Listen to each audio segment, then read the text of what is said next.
Europe Matin. 8h57. L'infomédia, bonjour Philippe Vandel. Bonjour Patrick, bonjour Julie.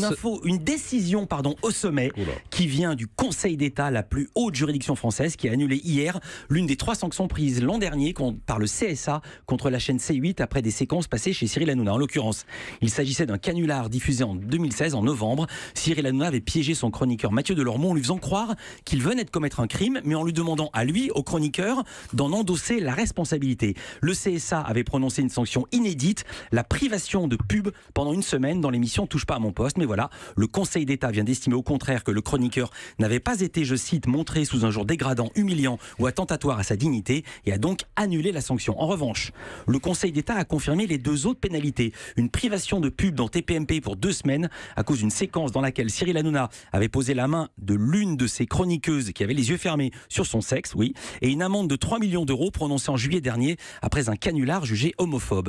Une annulation sur 3.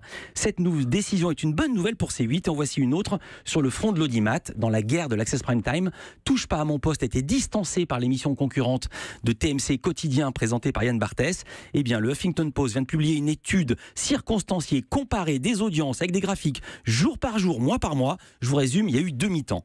De septembre à décembre, Barthès était en tête avec un 1,4 million de téléspectateurs contre seulement 1,26 pour Hanouna. Mais depuis janvier, Touche pas à mon poste est repassé devant avec une moyenne de 1,30 million et seulement, si j'ose dire, 1,29 pour Quotidien. Ces calculs sont si complexes qu'ils prennent en compte seulement la deuxième partie des 2 émissions et laissent de côté les vendredis lors desquels Cyril Hanouna se fait remplacer. Et alors la baston avait pris au printemps des proportions édifiantes. Cyril Hanouna avait déclaré en direct qu'il exécrait Yann Barthès. Ce dernier avait répliqué qu'il avait honte d'avoir travaillé à Canal+. Bref, on en est là, un partout, balle au centre. 9h30 Village Média. Avec Stéphane Bern qui présente le village préféré des Français. Ça sera ce soir en direct sur France 2. Il sera avec nous. Et Faustine Bollard, ça commence aujourd'hui, qui est l'une des réussites des après-midi de France 2. Et elle a une annonce à nous faire.